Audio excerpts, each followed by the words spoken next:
What kind of relationship does the two democracies, that is India, which is supposed to be the largest democracy of the world, and USA, which is supposed to be the oldest democracy of the world, holds in today's 21st century? And what are the convergence and divergence point between their relationship? What about India, which keeps its national interest at topmost and believes in multi-alignment, goes against the policies of USA, which is supposed to make its country great again under the banner of MAGA?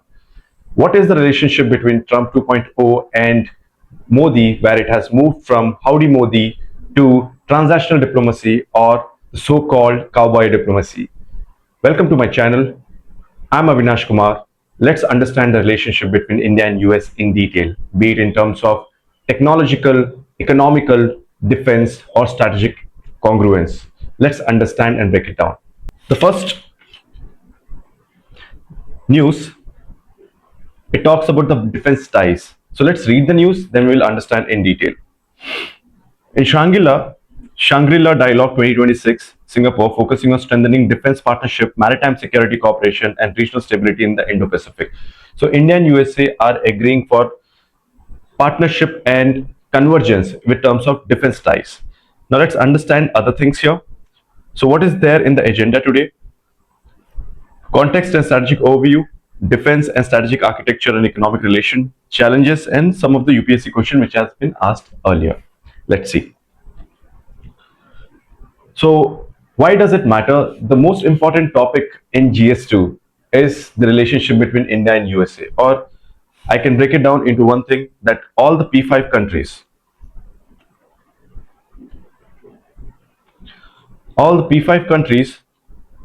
are important, and how we have, what kind of relationship we have with P5 countries plus UN, anything under the UN, we need to understand that how we are performing there and how important it is for us to raise our voice as a voice of global south.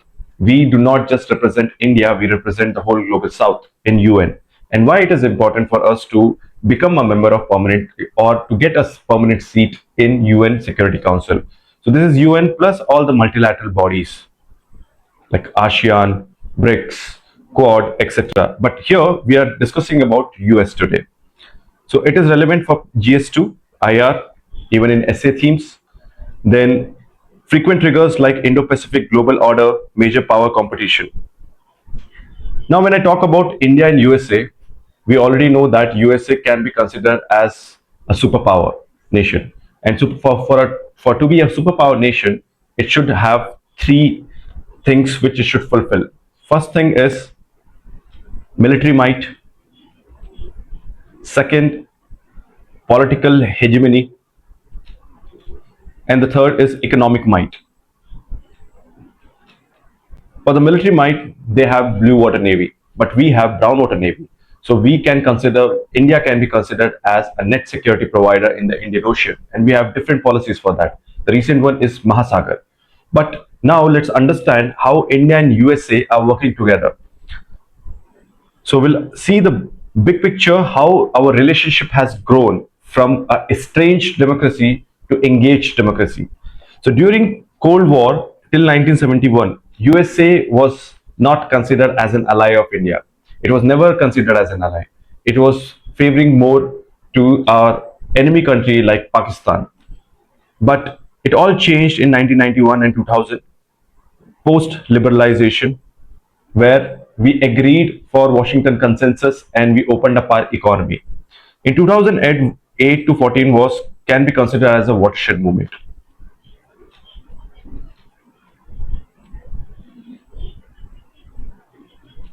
Why? We signed the civil nuclear deal, and here the focus shifted to Indo-Pacific, because USA cannot control the whole world order alone. It needs its allies. And the biggest challenge will come from China, the rising power, which also we can understand from the Thucytide tribes, which says that the dominant power which we have today will be challenged, will be challenged by the revisionist power, that is China. So it needs India, the allies, or Australia, Japan, to control the Indo-Pacific region, or to have a balance of power in this region. So here in 2008 or 2005, we can say particularly, we signed a civil nuclear deal. And now we have a new Shanti bill where you should focus because it talks about private entries in nuclear power plant.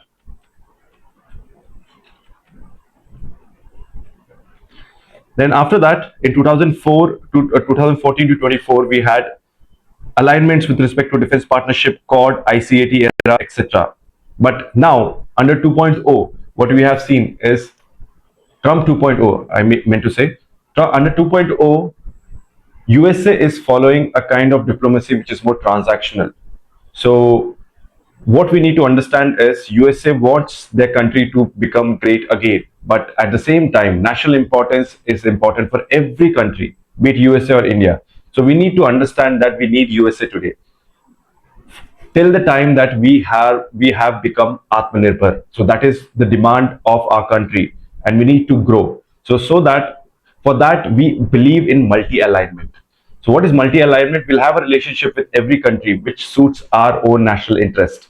So we will not succumb to the pressures of USA when it comes to buying oil from Russia or having a good relationship with China or any other country per se. Now what we have is a kind of reciprocal tariffs and transactional diplomacy.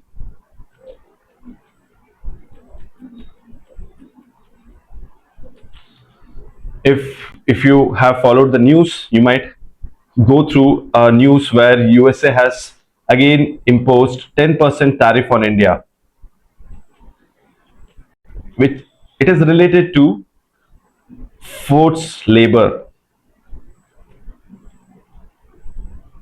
So we have received a 10% tariff, and other countries like China and other countries, they are under 12.5% tariff. So still it's a problem, but we are doing well compared to the other countries. And even DGFT has given the same thing. It has given same kind of circular saying that we will also not import any item which is a part of forced labor.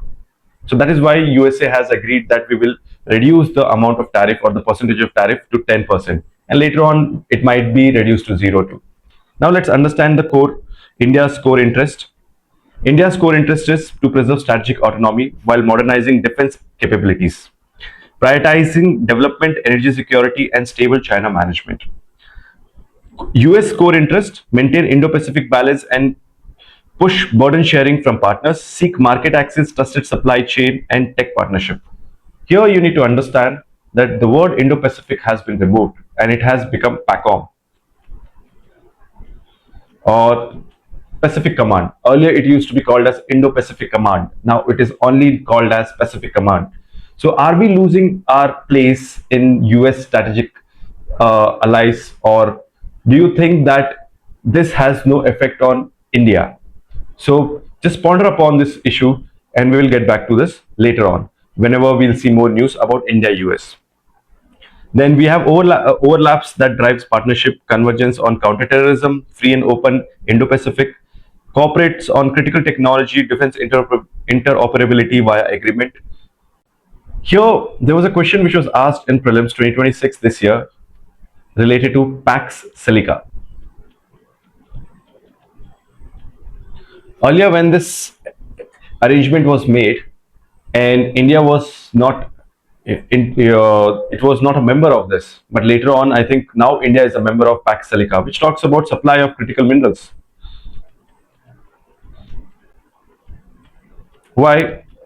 You need to understand one thing: why AI and all these things are related. So let me explain it to you here. Then we'll see the other news.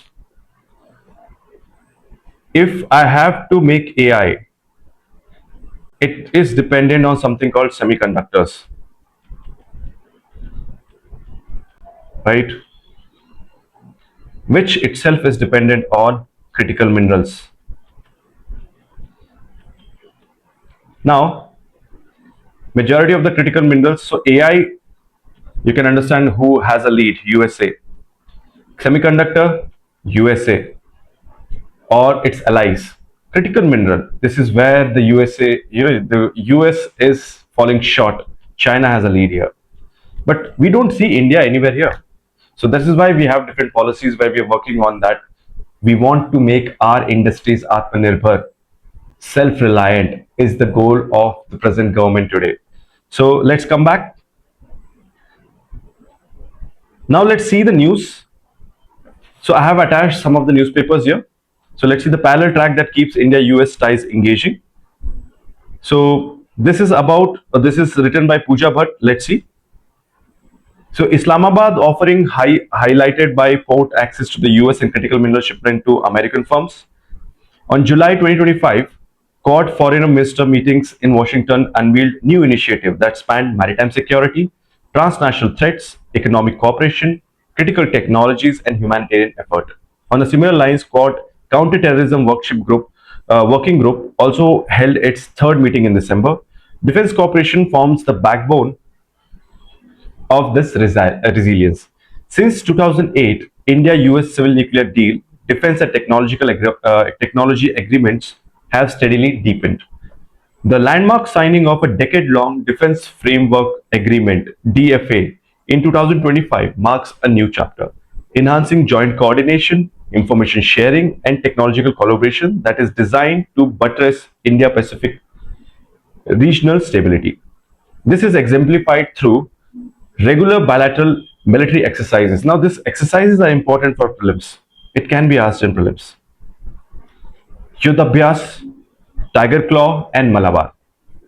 Next, over the years, the two countries have signed various agreements, including 2023 Indus X. What is Indus X? India-US Defense Acceleration Ecosystem X. LEMOA, Logistics Exchange Memorandum of Agreement. COMCASA, Communication Compatibility and Security Agreement. BECA, Basic Exchange and Cooperation Agreement. And ICET, which we will see later on, it has shifted, the name has been changed now. And finally, in 2024, we have Security of Supply Arrangement. In 2024, we have signed this. Okay. Next. Here, building on years of growing strategic convergence, the agreement reinforces defense as a core pillar of India-US relationship.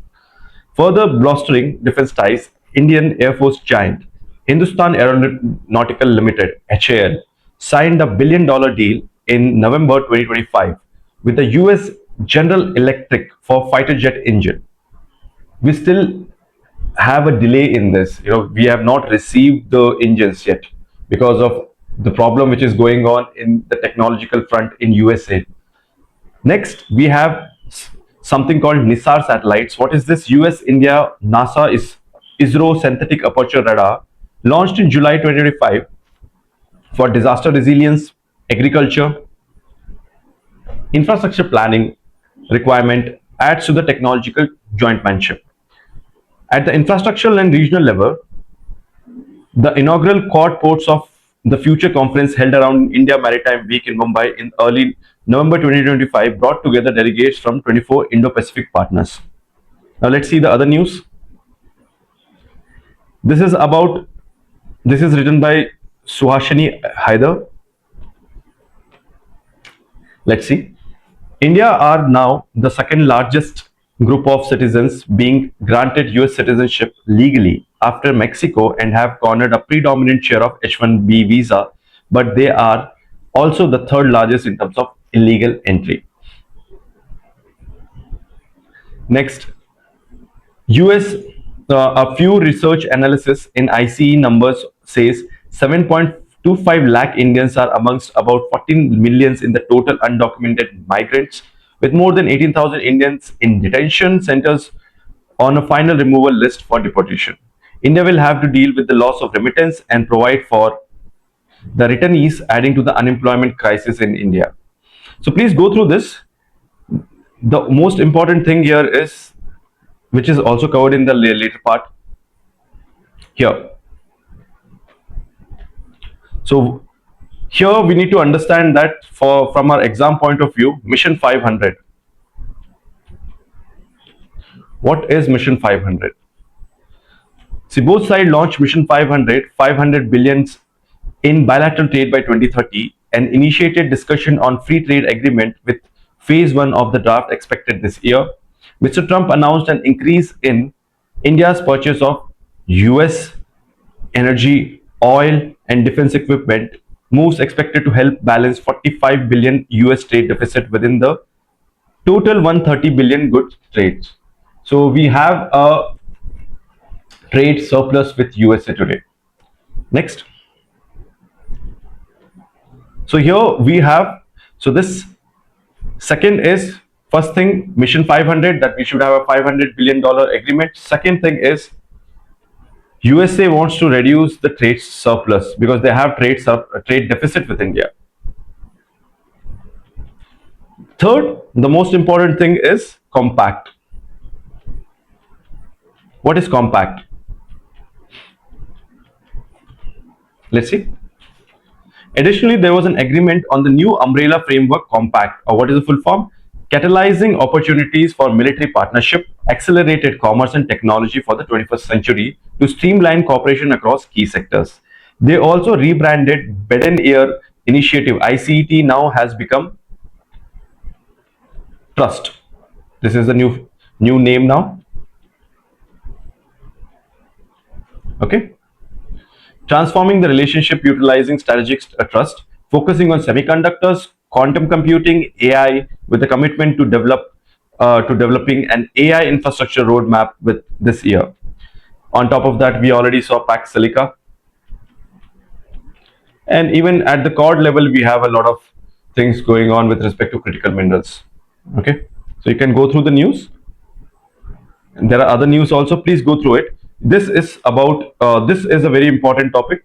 That Trump will impose 200% tariff on generic drugs if the Indian companies do not set up their company in USA, and this will happen after 2 years. So why is he doing all these things? You need to understand from their own domestic politics, okay, and how it will affect India. That also has to be looked into picture.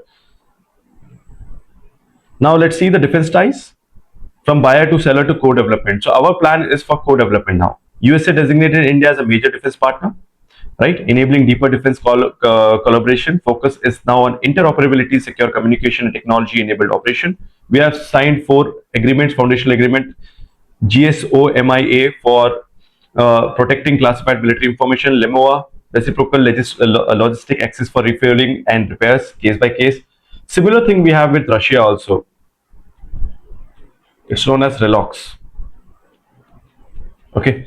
Next, Comcasa 2018 securing communication and information exchange on approved platform, and BECA geospatial data sharing to improve navigation and targeting accuracy. Now we have already seen this, that we'll be buying jet engines. We have procured MQ-98 drones for ISR. ISR is intelligence, surveillance and reconnaissance and maritime domain awareness, MDA. Plus we have taken Apache. Then Chinook, and even the bigger aircrafts for carrying, I think it's called C-14 or something. Just go check what the name is. So even those bigger aircrafts for carrying a lot of people and materials.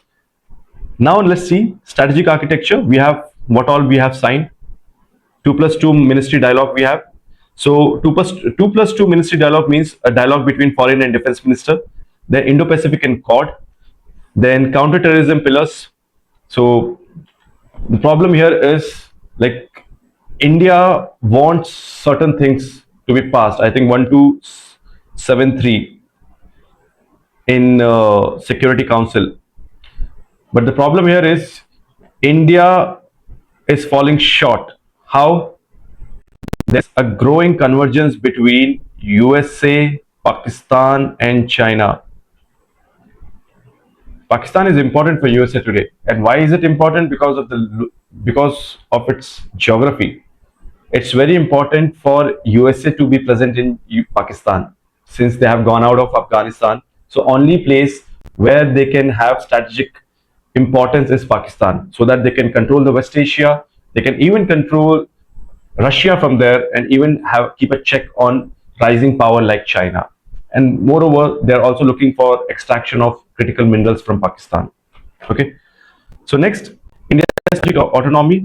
We always have a problem. Like, let's say India's cooperative issue cooperates issue by issue, avoiding alliance entrapment commitment, Multi-alignment manages friction on Russia, Iran, and regional mediation. So for every country, national for every country, nation comes first or national interest comes first, right? India is also following the same thing. Even USA is doing the same thing. Now let's see. Economic and technical pillars: trade and investment, trade, FDI, supply chain, economic leverage and diverse drive strategy, service and digital, IT, digital service, data rules, then high-tech cooperation, ICT, AI, quantum semiconductors, space and science, NASA, ISRO, NISAR, Artemis, then critical minerals, resilience through MSP ties, and now Pax Silica. Okay. Now trade deals and friction, let's see. Key trade framework, Trade Policy Forum 2005 structures talks on tariff and market access. STA 1 2018 eases high technology export to India for civil and defense use. Civil nuclear cooperation enables nuclear commerce, but liability remains a constant. Current negotiation hotspots, tariff cycles and reciprocal tariff threat shapes bargaining leverage. Energy sourcing became linked to trade talks, including pressure on Russian oil imports. And persistent frictions, visa and mobility debates, then IPR disputes and WTO disagreements. So these are some of the issues what we have with USA right now also. So next, let's see challenges. Russia and energy. So since we are buying a lot of oil from Russia, so earlier the Western countries even called India as a laundromat, because we import 85% of the crude oil. That is true. But do you know how much refineries we have today? How much we refine and sell it as a fine, so we refine it and we sell it in the market, international market. So if you see one news where we have imported from Russia a lot of refined oils, but we have given them the the crude oil from Russia, and we have given them the end product, the refined oils to them, because they do not have that. All most of them were attacked by Ukraine, so we are giving them that now. Okay. Then Pakistan factor, you can understand USA how it tries to balance, so stick and carrot approach. Then tech control. Today everything is around AI. AI bubble what we talk about today, and how AI is being used in military purposes. So we need to catch up. Climate politics. USA has come out of most of the agreements, UNFCCC and WHO, be it other agreements also, WHO, UNFCCC, and other agreements. Just go through those agreements where US has come out. Then over dependence, transactional US approach, supply chain manufacturing, right? Multi alignment. So India's approach is multi alignment, strengthen bargaining power. In earlier PYQ, let's understand. So explain friction when the US cannot fit into its global strategy. Assess why China is a bigger challenge than the Soviet Union. Then 2023, evaluate how stronger NATO and US Europe ties works for India. And again, it can be asked, because transactional diplomacy is transaction diplomacy or cowboy diplomacy, right? So what are this and why USA is following this kind of rules? Okay. Practice question can be asked from all the agreements here, what we have seen earlier. Then mains question: how foundational agreement improved interoperability and intelligence. Evaluate convergence and constraints, tariff, Russian oil and Pakistan, between India and USA. So this I can expect a question here: how convergence and constraints are there between India and US relationship. So this is it for today, and I have started a new initiative where I am taking online classes, which is at a very reasonable price and pocket friendly for my students. I'm just charging 5,000 per month. Please feel free to join my classes. And right now, polity and economy is going on. And this is my number. You can contact me if you need any kind of assistance with respect to your preparation for UPSC. I will definitely help you out. Thank you.